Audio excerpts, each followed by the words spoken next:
Girl, I am grown. I am Sierra. I'm Key Lucky. And I'm Cece. Miss Cece to be exact. Miss Cece, baby. Y'all, we are super excited to be back here together to bring you guys our first podcast. Super excited, and I thought that it would be totally relevant to talk about growing in and out of relationships, and that's friendships, that's with a man, that's with your parent. It's just so many ways you can grow in and out of relationships, right? Yeah. Because I feel like we grow older, we just get into different things in our lives, and we may not be the person we were when we first entered a relationship. Y'all see what I'm saying? That's true. I agree. I agree 100% because with age you change, you know, so where I was 6 months ago, I'm not there anymore. The things I liked then, I don't like anymore, and that goes for relationships. Right. You grow into those type of things, and you also grow out of them. You have to know how to deal with it, though. Right. So how do you deal with something like that? I think a lot of times it takes a lot of the communication and understanding, because even in our friend group, if we want to go there, like we have a lot of growing pains because we met each other when we were like in our early 20s. We were so young. We were so young, and now that we are just all in different places in our lives, like Key is a brand new mom for the second time. I have 2 teenage boys, and I'm just a rich auntie. Exactly, and dating, and just dating and living life and learning more about myself. Yeah, so I'm thinking about growing in our relationship. You can actually grow in our relationship with the same person. Yes. With us, because I'm like in a relationship that I feel like sometimes I fall apart from my partner and then we like come back together. But I feel like you gotta be intentional. Like y'all all have to be on the same page and have the same goals, so that if you do feel it to start shifting, you can make steps to push it back together. Yeah. But what about when you don't want to push it back together? Like, how do you just let it go? That's when people aren't on the same page, and that's where the communication goes. A lot of times, if we know that we have like a common goal or something that we want to accomplish, and you both have to have that mindset, like, okay, this is for the greater good, this is why we are working on being together. But if one person doesn't think like that, it's like it's not gonna work. It's not gonna work. So it's all about the mentality, and then you have to have that fight, like, I want to make it work. Have to be willing. Yeah, because you can't fight alone. Like it takes 2 or 3 or whatever it is. Yeah, you know what I mean? Yeah. With relationship, it takes the 2 of you. Friendships, it takes collectively all of you to fight for the relationship. You can't fight it by yourself. So you have to be willing. Like, but that goes with just being committed to the friendship, the relationship. And even like you said, with parents, because sometimes people grow in and out of relationships with their parents. That's true. You know, like you going from being a young girl to your mom, and she's telling you what to do, so you being a grown woman, but she still wants to tell you what to do because that's the mother, right? So you have to learn how to communicate in a way where it's not disrespectful on either end, with your parent, and y'all kind of come to a consensus that you are on the same page. I agree, because I just remember when I was young, like my mom, I feel like she was so strict in how she was. Like, we didn't have like a playful relationship. Like, I play around with my kids, like we play jokey. When I was young, I didn't have that with my mom, but after I like started having kids, and now I feel like my mom is just like my best friend. We play all the time, and I tell her, like, you know, sometimes when I just start going crazy and just talking to her, I'm like, we're like Kim K and Chris. You're Chris, I'm Kim. So come on. I can hear you saying that. She's looking at you like, okay, Sarah. My mom just lets me be me, and I think that's a part of friendships too. When you just let that person be who they truly are. And accept them for who they are. Who they are. I agree. In friendships, you can tell your friend, like, when you think they're like making a wrong decision or voice your opinion, but at the end of the day, you have to know it's their choice. If that's what they want to do, that's the path they want to go down, it's totally their choice. But that's still being a good friend, letting them know that you see something in them that's not conducive to what, you know what I'm saying, they're actually trying to do with themselves. Because sometimes being on the outside looking in is good. Being a friend that can actually come to you and say, hey, I don't like the way you're moving. And you taking constructive criticism from a friend because you know their best interest is for you to be good. For sure. Yeah.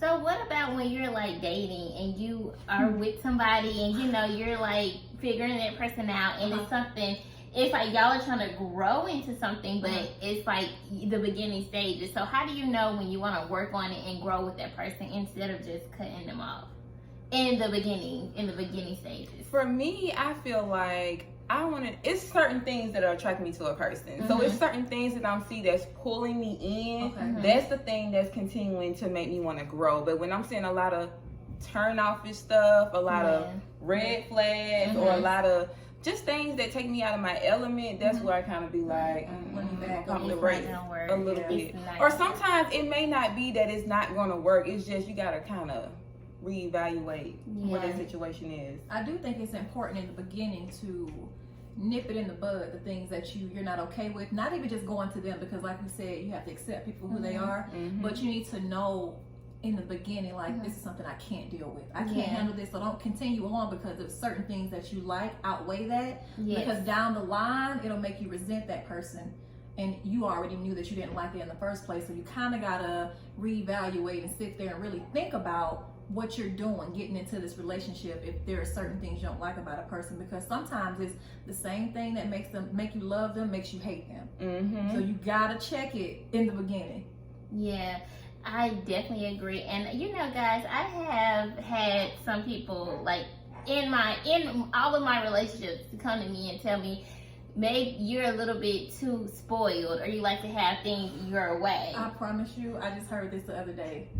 I'm not gonna tell you no lie. Like, I've heard that so many. About you? About yourself? Yeah. And you be like, well, what? Yeah. And it's just like, but what other way does it supposed to be? Without being selfish, you know, it's like I feel like you should want what you want, and you should express what you want. But usually, I guess you can control your reaction if you don't get it. But I mean, how did you respond to that, Sierra, when they said that to you? When people say that now, because it's just it's not coming from like a positive place. Right. You know, when somebody say you're spoiled or you want everything to be your way, that's not like positive. That's almost like constructive criticism, right? So I took it as that, and my new thing is I don't have any expectations of you. I only have standards set for myself. And if you're not reaching my standard, then unfortunately I cannot communicate with you or deal with you in that way. Now, I do want to let you guys know that I did tell this to Chump, and that's a code name. Oh, yeah, I told that to him, and he kind of went a totally different direction with it. He was just like, well, I feel like he kind of gaslit me in that moment, because he was just like, you're trying to make it seem like I'm not good enough for you. That's how he tried to turn it around on me, like I'm making it seem like he isn't good enough. And you have to be careful of those people who gaslight you. And that was like at the beginning when I was noticing red flags, like things weren't correct. He wasn't, like I said, he wasn't living up to my standards. And when you have those red flags, like he said, that's when you know, hey, that person isn't living up to my standards. So do I want to lower my standard? No. And get off of my throne and go down? And a lot of men are just so messed up right now because they are just listening to these so-called high-value men on the internet, and they're listening to what? High-value men on the internet, and it's just misconstrued. So when a guy comes to me and they're like, "Oh, I listened to Kevin Samuels and this and that," it's automatic red flag, because like I'm in my 30s. I have 2 kids. I'm a single parent. I'm an independent woman. So, do you want me? Because if you're listening to Kevin Samuels, well, also like as a man, it's okay. I don't care who you listen to, but don't come to me telling me that. I need to know about your mind, right? Not the mind of another man. Thank tell you. me who you are. Let me know how you think, not what somebody else told you to think. Yes, and they acting like Kevin Samuels is their dad. I mean, I don't even know who he is. I haven't listened to a full video of him, and I do want to say that could be a little bit prejudgmental before giving him a chance. But all I see is the little clips that comes out on the internet, right? And that's all I have to go by. And which I don't think everything he says is bad, because he says some things that I'm just like, okay, that's fine. Right. It's his delivery, how he says it, and then I definitely think the women that call his show have low self-esteem. Why are you calling somebody's show so they can berate you? Like, you want to be rated so bad. bad. It doesn't. This is really not the make whole sense. app we had in high school. Yeah, it's just psychotic to me. But I definitely think a lot of men want to call themselves high value, which is good if you are truly a high value man, or if that's something you're striving to work toward. But then don't come over here to me and want to try to demean me because I'm a single mom. Right. Like, how this gonna work? Right. Where you come from? Yeah, like, why you in my face? Yeah. Like, get it together. And a lot of guys, I think, even we have the guys that's like pro-black that just want like natural women, find themselves maybe lusting after a white woman, or maybe looking at the Instagram models with the big butts, the small hips, the big tits, the weave down to their ass, which is nothing wrong with that. But stop trying to demean a group of people and say whatever you like is like the hot shit. Like, we have to stop doing that. Exactly. I agree. Yeah. I agree 100%. For sure. So guys, we just want to give you some nuggets, touch on a couple of topics, and come behind the scenes with us with Girl I'm Grown. We are growing, we are flourishing. We're going to continue on with the topics. We want to, reintroduce ourselves to you guys and let you guys be very interactive with us. Let us know what you want to hear, topics you want us to discuss, and we're going to get it out there for you guys. One thing you need to know, we are real, we are raw, and we are relatable. Period. I love that. Exclamation point, period. Okay, guys, so make sure if you're listening to us on YouTube, we want you to hit that subscribe button. If you're listening to us on wherever you like to hear your favorite podcast, make sure you are subscribed to Girl I'm Grown.